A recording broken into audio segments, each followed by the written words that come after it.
무고죄라든가 하는 것으로 네. 다시 이제 고소를 당한다든가 하는 것이죠. 네, 걱정되죠. 걱정되고 말 그대로 천만요정인데 내 말을 믿을까? 네, 오늘은 성폭력과 무고를 대하는 언론 프레임과 수사 관행을 동시에 짚어보겠습니다. 먼저 청와대 국민청원 게시판부터 보겠습니다. 무고죄 처벌을 강화해달라면서 성폭력 무고가 전체 40%에 달한다고 말하고 있습니다. 성폭력 가해자로 억울하게 몰리는 경우가 많다는 주장입니다. 이러한 주장들은 연이어서 올라오고 있습니다. 온라인 게시판 등에서는 미투 운동 반대 근거로 이 수치를 쓰고 있습니다. 오대영 기자, 성폭력 허위 신고가 이렇게 많습니까? 그렇게 보기는 어렵습니다. 우선 기사들을 몇 개 보여드리겠습니다. 네. 40%라고 나와 있는데요. 지난 연말부터 주요 일간지와 방송 등에서 지속적으로 보도한 통계입니다.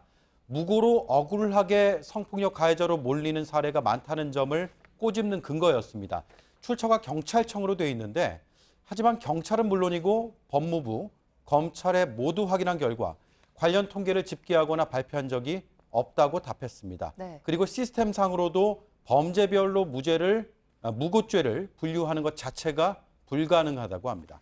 네, 이렇게 잘못된 수치가 보도가 되면 성폭력 피해자들 같은 경우에는 무고죄에 대한 두려움이 커질 수밖에 없고 또 이런 것들은 결국에는 미투 운동에 안 좋은 영향을 주지 않겠습니까? 그렇습니다. 그리고 검찰 수사 관행도 문제인데 그래서 검찰 수사 관행을 개선하는 것부터 시작해야 한다는 지적이 오랫동안 나왔습니다. 네. 예를 들면 이겁니다. 검찰의 사건 사무 규칙 70조인데요. 검사가 고소나 고발 사건에 혐의 없음을 결정하는 경우에 무고 혐의에 대해서 판단해야 한다고 되어 있습니다. 무혐의로 사건을 마무리하기 전에 무고인지 아닌지를 반드시 따져야 한다라는 얘기입니다. 네, 이제 물론 악의적인 고소나 고발도 있기 때문에 이 제도의 필요성은 있어 보이지만 이런 것들이 그 성폭력에만 해당하는 규정입니까? 어떻습니까? 아닙니다. 모든 형사 사건에 다 적용이 됩니다. 네. 다만 문제는 성폭력 사건은 일반 형사 사건과 성격이 전혀 다르다는 겁니다. 양자 간에 벌어진 일이다 보니까 물증이 부족한 경우가 많고 당시 기억에 의존해야 할 수 있습니다. 그런데 기억이 흐릿해져서 세부적인 부분에서 진술의 차이가 생기면 성폭력 입증이 어려워집니다. 오히려 무고죄로 수사의 방향이 틀어질 가능성이 있다는 거죠. 그래서 그 시점을 결정하는 건 누구냐면 전적으로 수사 담당자의 재량이라는 겁니다. 피해자가 아니라 무고의 피의자로 신분이 전환되는 효과가 있기 때문에 무고에 대한 수사를 성폭력 사건 자체에 대한 수사가 종결되기도 전에 신속히 해야 될 필요성이라는 게 존재를 하느냐. 오히려 성폭력 사건에 대한 수사 진행 과정에서 실제 무고였다라고 한다면 무고의 혐의를 입증할 수 있는 것들이 오히려 수사기관의 진술로서 남아있는 경우도 있고 무고의 증거까지도 다 체록이 되는 거잖아요.